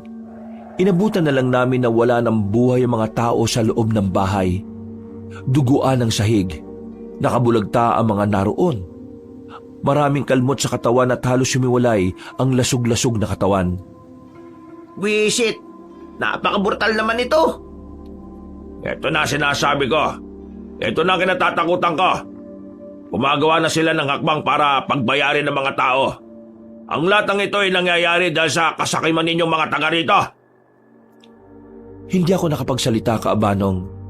Aminado naman ako na isa ako sa dahilan kung bakit nangyayari ang kaguluhan na yon. Napabuntong hininga na lang ako. Nararamdaman ko ang konsyensya sa kalooban ko kaya napapayuko na lang din kaming dalawa ni Piting. Pero hindi pa naman huli ang lahat. Ang una niyong gawin, sabihin ng barangay, ipaalam ang tunay na sitwasyon ng inyong lugar. Kailangan malaman ng mga taga rito na may mga aswang na magdudulot ang panganib sa buhay ng lahat. Bilisan niyo na! Kumilos na kayo! Wala na kaming sinayang na pagkakataon. Tumakbo na kami patungong barangay at saka sinabi ang mga nangyari. Naniwala naman sila na mga aswang ang pumaslang sa mga biktima. Pero bigla nila akong sinisi at ang tatay ko. At dahil doon, maging ang ibang mga taga sa amin ay galit na rin sa amin ni tatay. Pre, tingin ko, kailangan nyo munang umalis dito. Galit sa inyo mga tao eh. Kayo ang sinisisi kung bakit nangyari ang lahat ng ito. Ha? Bakit ako? Nakinabang din naman lahat sila dito ah. Kung saan na, hindi sila nakihati. Hindi naman sila babalikan ng mga aswang eh. Oo nga, nandun na tayo. May kasalanan nga rin sila. Kami. Pero pre, ang sinasabi ko, wala kang magagawa ngayon. Kahit ipaliwanag mo sa kanila, hindi kanila pakikinggan dahil galit sila sa'yo. Mapapahamak lang kayo ng tatay mo. Pero wala pa si tatay eh. Hindi ko alam kung anong nangyari sa kanya. Hintayin mo na lang siya sa bahay nyo. Kapag dumating ang tatay mo, saka kayo umalis. Magpalamig muna kayo sa ibang lugar. Masama ang kutob ko, pakiramdam ko, kayo ang pagbubuntanan ng mga tao rito eh. Tinapi ko na lang si Piting sa balikat. Naghiwalay na kami ng landas nang lumiko na kami sa isang kanto. Agad akong umuwi sa amin. Dismayado ako nang mapagtantong wala pa rin ang tatay ko. Hindi ako mapakali. Sobrang nag-aalala ko para sa ama ko. Sinimulan ko na nga rin mag-impake noon. Ay nako, bira naman si tatay oh. Kung kailan nangyayari ang lahat ng ito, saka naman hindi mahanap. Nang sumilip ako ulit sa labas, nakahinga na ako ng maluwag nang makita ang tatay ko na kapapasok lang ng bakuran. Bakas ang taranta sa mukha niya. Rico, ano nangyari? Bakit galit sa akin yung mga taong naroon sa bandang unahan? May inatake ang mga aswang, tay. Isang pamilya. Pinatay ng mga aswang ngayon. Galit sa atin ang mga tao dito sa atin. Tayong sinisisi nila eh. Sinasabi nila na kung hindi natin kinuha yung ginto, wala sanang ginto na paghahati-hatian. Abat, siraulo pala sila eh. Kung hindi sila nakiepal at kumuha ng daladala natin, di sana hindi sila madadamay. Di sana tayo lang ang nasa panganib ng mga buhay ngayon. At hindi na tayo mahirapan pang isipin kung kanino napunta yung aparato. Aparato ba yun? Aparato? Wala na tayong oras, tay. Kailangan na muna nating umalis dito bago pa sila makaisip na pagbayarin tayo. Tama, bakit naman tayo aalis? Wala naman tayo kasalanan, Rica. May kasalanan man tayo o wala, kailangan nating lumayo muna rito, tay. Wala na silang pakikinggan eh. Tayo ang sasaktan nila kasi tayo lang ang kaya nila. Mas uunahin pa nila tayo kaysa sa mga aswang. Mga siraulo. Teka, sandali lang. Bakit na naman? Yung mga ginto ko sa ilalim ng papag. Wag na. Sapat na yung meron tayo. Umalis na tayo. Wala nang nagawa ang tatay ko nang hawakan ko siya sa braso at sapilitan ko siyang hinila palabas ng bakura namin. Baka sa mukha niya ang panghihinayang, pero hindi ko na talaga hinayaang dalhin niya pa ang mga gintong hindi naman talaga sa amin. Pero habang naglalakad kami palabas ng baryo namin, nakita kami ng mga kalugar namin. Alam nilang aalis kami, kaya inalarma na nila ang iba pa naming kabaryo. Buwisit, tay! Takbo na! Birang buhay naman ka, Hawak-hawak ko si tatay sa braso habang tumatakbo kami. Pumasok kami sa eskinita. Madilim ang parting yon kaya doon na muna kami nagtago.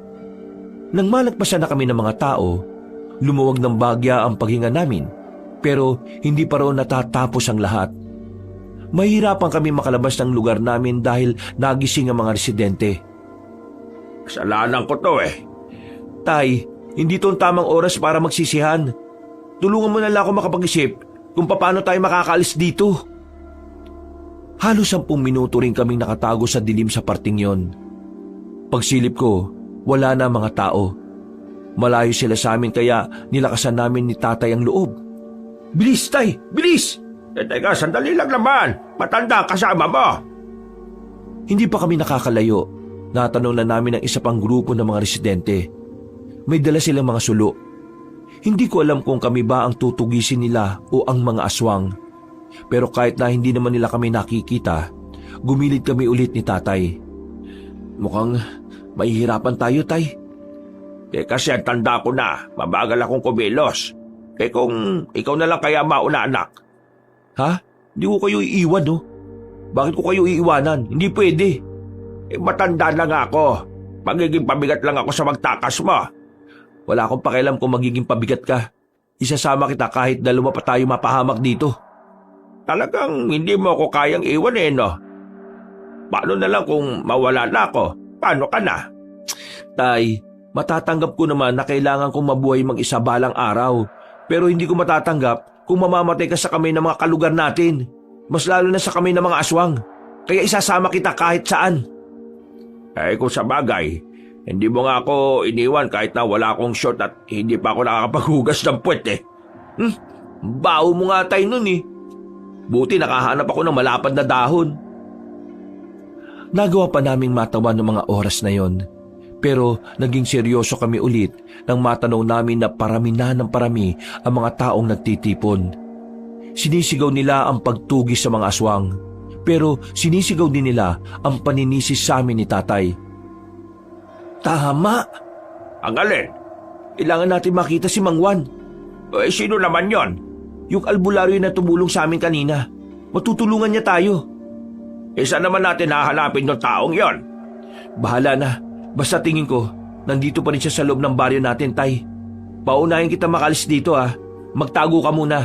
Dalawang iniwasan natin yung mga residente at ang mga aswang. Naintindihan niyo ba ako?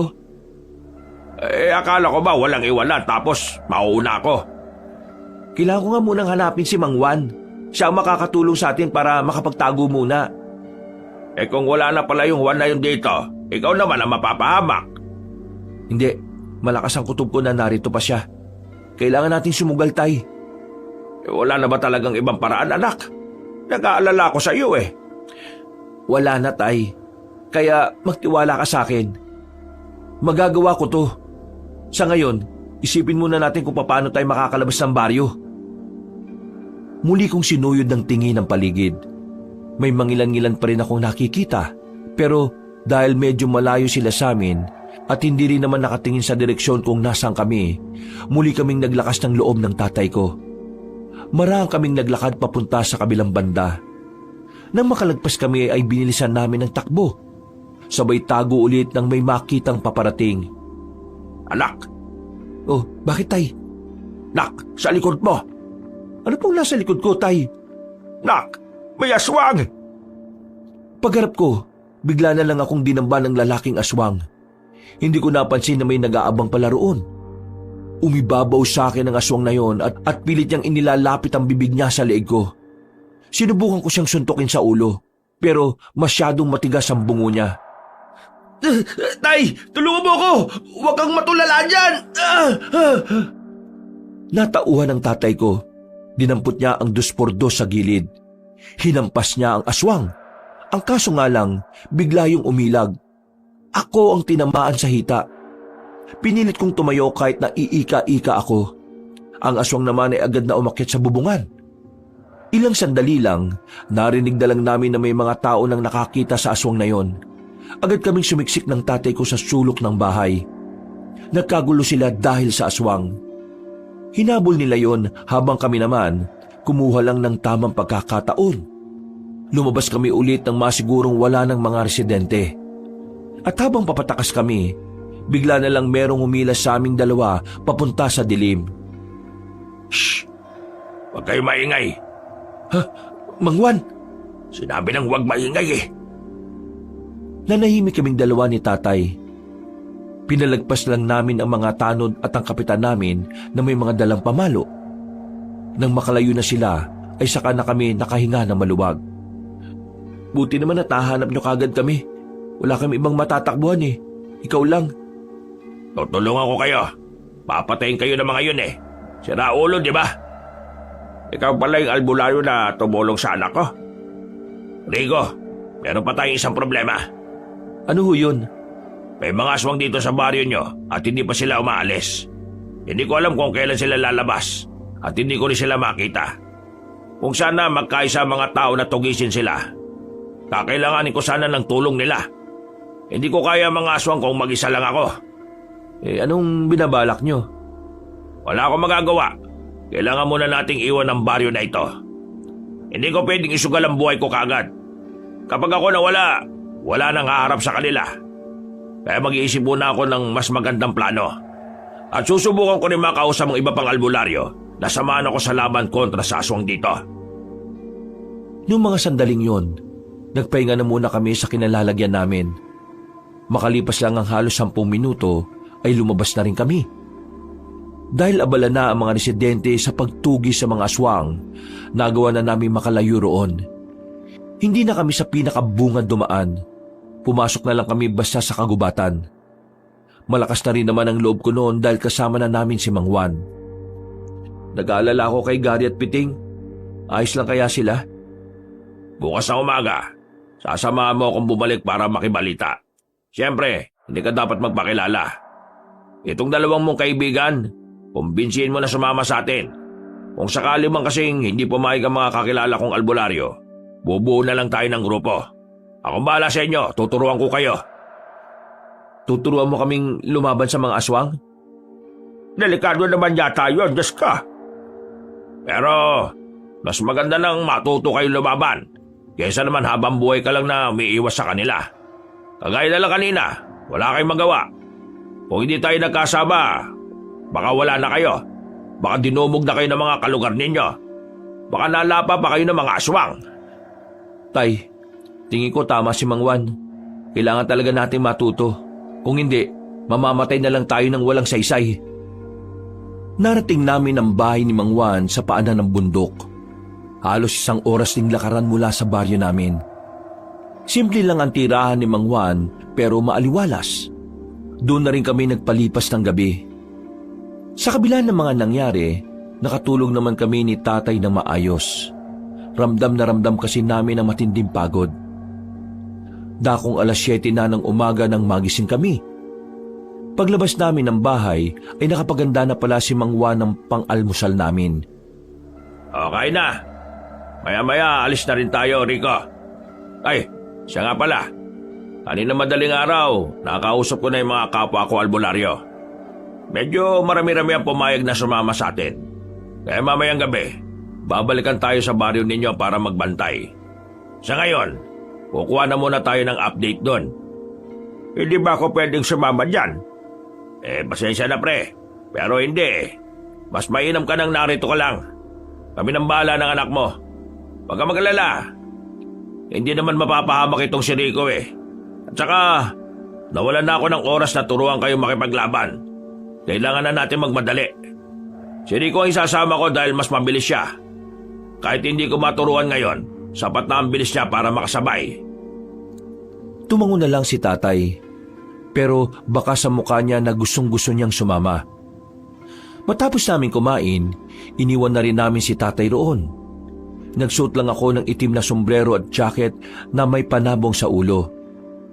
Hindi nagtagal, narating na rin namin ang baryo namin.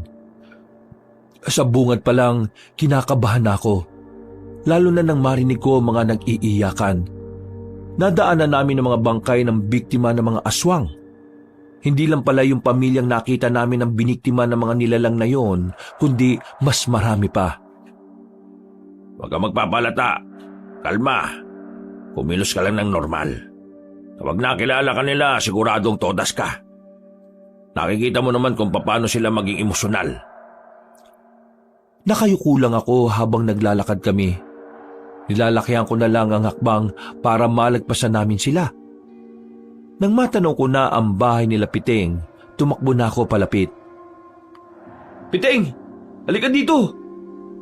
Tarantado ka talaga. Bakit ka pa bumalik dito? Hindi ba sinabi ko sa inyo na galit sila sa inyo ng tatay mo? Kayo ang sinisisi ng pagkawala ng maraming buhay dito. Oo, alam ko yun. Alam mo naman palang sinaulo ka, bakit bumalik ka pa? At kasama mo pa pala si Mang Juan.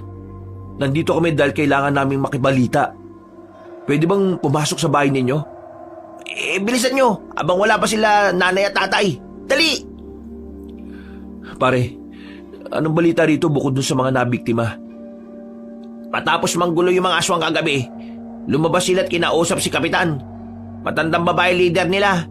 Pinapahanap nila kay Kapitan yung parato.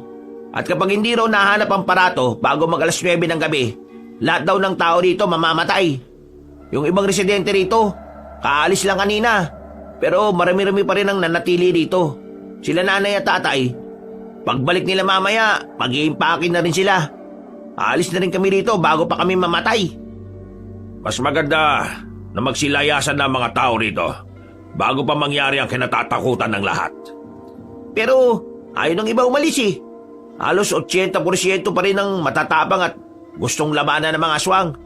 Kahit si Kapitan, matigas din ang ulo niya. Akala niya kakayanin nila yung mga aswang eh. Kung makita nyo lang kagabi kung paano sila pumaslang, brutal. Tapos ang bibilis pa nilang gumapang at ang tataas tumalon. Paparating dito mamaya mga kasama kong albularyo. Tutulong sila sa mga tao rito. Pero kailangan ko pa rin ng koordinasyon ng mga tao rito. Kung hindi sila makikinig sa akin, siguradong walang mangyayari. Mamamatay tayong lahat. Kailangan natin ng matalinong taktika.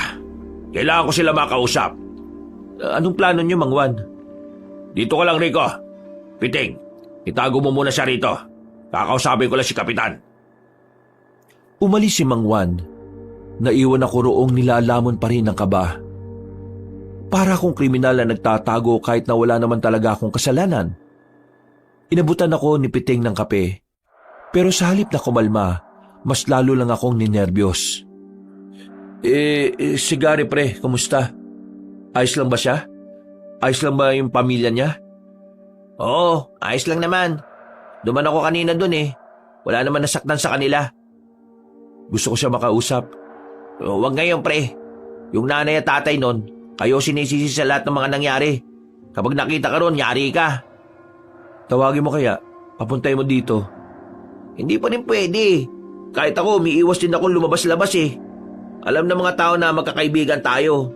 Kaya yung iba, tinatanong ako kung alam ko kung nasaan ka. Ay nako, pasensya na pre ah. Mukhang nadadamay pa kayo sa gulong ito. Ano ka ba? Hindi nyo naman kasalanan eh. Isa pa, damay naman talaga tayong lahat kasi nakinabang din naman kami. Kung tutusin, wala silang karapatan na sisihin kayo ni Mang Rene. Dahil sa kasakiman, nadamay sila. Pero dahil di sa kasakiman namin, kaya nangyari to. Kami nagdala rito ng mga ginto eh. Basta, naniniwala akong wala kayong kasalanan. Ilang oras kaming naghintay sa pagbabalik ni Mang Juan. Nalaman na lang ni Piting na hirap na pala si Mang Juan na pakiusapan ng mga tao. Hindi siya pinakikinggan dahil hindi naman siya taga roon. Sa kakahintay, nakaidlip na ako at nagising lang ako nang kalabitin ako ni Piting. Huy, langiya. Bakit ngayon mo lang ako ginising? Sabi ni Mang Juan, hayaan lang kita matulog kanina eh. Teka, ibig sabihin inabutan ako dito ng magulang mo? Huwag ka mag-alala. Hindi ka naman nila nilaglag. Naniniwala pa rin sila na wala kayong kasalanan ni Mang Rene. Si Mang Juan nasaan? Maya-maya babalik na rin yon. Hindi pa siya tapos eh. May mangilan-ngilan na siyang nakumbinsi pero kakaunti pa rin. Ay ako, wala akong magawa. Dapat kasama niya ako eh. Huwag ka na nga makulit. May progreso yung ginagawa niya. Huwag mong sirain. Lalabas lang tayo dito kapag dumating na siya. Halos kalahating oras pa kaming naghintay. Sumapit na ang 8:00 at maya-maya pa, nakarinig na kami ng malakas na sigawan. Sinasabayan yun ng mga angil na mga mababangis na nilalang. Yun ang hudyat ng kaguluhan. Kinuha ko na kagad ang itak na daladala ko.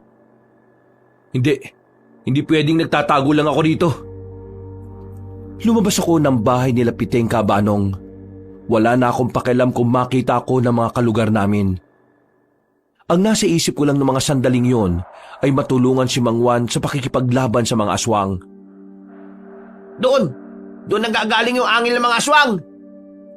Kinumbok namin ang direksyon na tinuro ni Piting.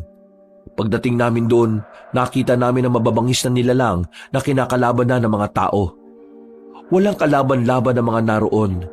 Unti-unti silang nalalagas habang pinagpipiestahan ng mga aswang ang katawan nila. Sa isang iglap, ang tapang na inipon ko ay bigla na lang nawala. Parang naglaho ang lakas ng loob ko. Nanlambot bigla ang tuhod ko. Natulala, nabalisa. Hindi ko na alam ang gagawin. Pre, naririnig mo ba ako? Sabi ko, hindi natin kakayanin ng mga yan. Kailangan muna natin hanapin si Mang Juan at hintayin ang mga kasamaan niya. Oo, naririnig kita. Ayos ka lang ba? Uy, relax ka lang. Anong gagawin natin? Hanapin nga muna natin si Mang Juan. Hindi ka pa rin ba matauhan? Eto, amuin mo. Visit ka, baho. Ano yun? Amoy ng pet ko. O di ba, naimasmasa ka na? Sumunod ka na lang sa akin, dali. Maingat kaming naglakad ni Piting habang nangyayaring kaguluhan sa pagitan ng mga aswang at ng mga tao. Hinahanap namin si Mang Juan pero dahil malaki ang baryo namin, hindi namin agad siya makita. Pagliko namin sa isang iskinita, napatigil kami nang meron na kaming makasalubong na isang aswang. Naglalawa sa laway ang bibig nito. Nanlilisik din ang mga mata. Palagay ko, masarap na pagkain kami sa paningin niya. Bigla siyang umatake. Nagkatulakan pa kami ni Piting. Kaya hindi pa nakakalapit ang aswang, nakabalandra na kami. Napatigil ang aswang sa gulat dahil sa ginawa namin. Sinamantala namin yung para agad na makabangon. Ilang beses naming sinubukan na matamaan siya ng taga pero marunong siyang makailag. Magaling siyang umiwas. Hindi siya magaling. Tatanga-tanga lang talaga tayo. Anong gagawin natin sa buwang na yan? Bahala na! Naunang lumusob si Piteng sa aswang. Bara-bara na ang ginagawa niyang pagtaga, pero bigo pa rin siya. Nang makita kong aatakin na ng aswang si Piteng, kinuha ko ang bote sa gilid.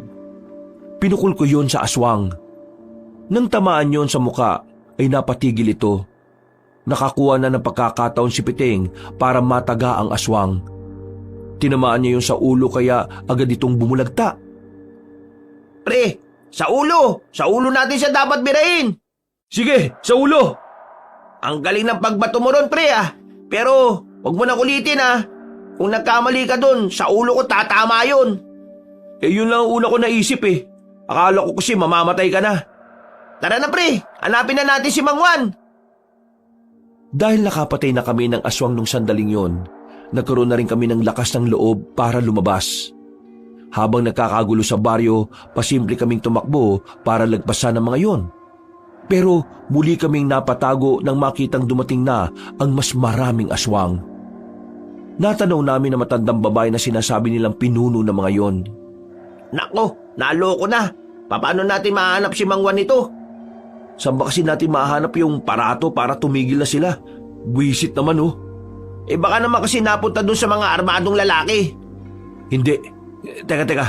Isipin ko Parang meron akong nakita May naalala ko. Sandali.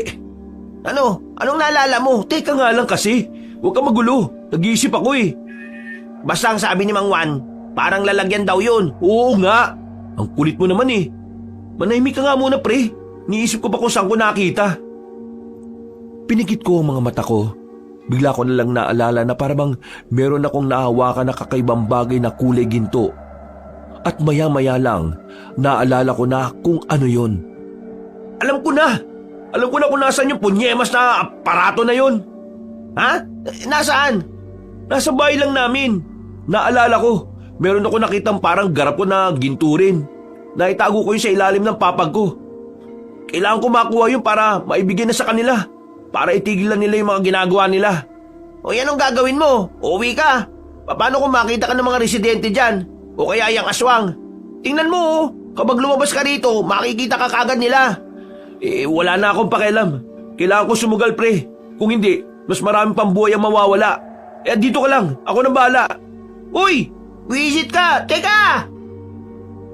Wala nang nagawa si Piteng nang tumakbo na ako palabas sa pinagtataguan namin, Kabanong.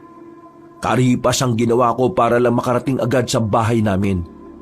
Pero sa kasamaang palad, nakita ko ng mga aswang. Pati na rin ang matandang babae na pinuno ng mga aswang. Pero wala akong pakialam. Ang tanging nasa isip ko ay ang makuha ang parato at maibalik na sa kanila. Matagumpay ako nakarating at agad kong kinuha ang parato sa ilalim ng papag ko. Napangiti na lang ako kasi akala ko matitigil na ang kaguluhan. Palabas na sana ako ng bakuran nang biglang dumating ang matandang babae. Kasama niya ang iba pang aswang. Nanlilisik ang kanilang mga mata. Ramdam na ramdam ko sa kanila ang gigil. Huwag niyo ako sasaktan. Nakita ko na yung hinahanap niyo. Di ba ito yon? Parato ba ang tawag dito? Ito binabalik ko na. Paglapastangan sa kultura at paniniwalang espiritual ang ginawa niyong mga tao. Mga wala kayong moral. Teka lang. Hindi mo naman kailangan magalit. Ito na nga Di ba ito naman ang dahilan kung bakit kayo narito? Ito na, kunin nyo na. Kahit ibalik mo ang parato, hindi nyo na may babalik ang sinira nyong dangal na mga namayapa naming mahal sa buhay. Niyurakan ninyo kanilang mga kaluluwa. Ninakawan, pinagsamantalahan at sinaktan nyo pa ang nagbabantay sa kanilang mga kaluluwa. Walang kapatawaran ang ginawa nyo. Tunay nga na mga tao ay tunay na mga demonyo. Teka, sandali. Hindi naman kami ang nagnakaw talaga Nakuha lang naman namin yung mga kayamanan doon sa leader ng mga armado. Paano mo nasabi na hindi nyo ninakaw? Buong baryo nyo ang nakinabang. Hindi lang ito tungkol sa parato at sa mga kayamanan na kinuha nyo. Tungkol na ito sa pambabastos niyo sa aming lahi. Kaya humanda kayo ngayong gabi. Lalong-lalo ka na nagtago ng parato na yan. Pipira-pirasuhin ka namin! Mga kasama, paslangin niyo ang binatang yan!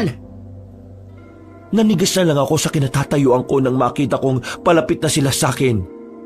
Para akong nilagnat sa sobrang takot. Buong akala ko kasi ay magiging maayos na rin ang lahat. Pero nagkamali ako.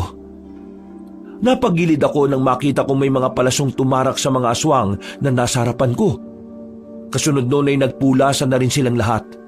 Pati ang matandang babae naghanap na rin ng mapagtataguan. Habang ako naman ay sumiksik lang sa gilid ng pintuan namin.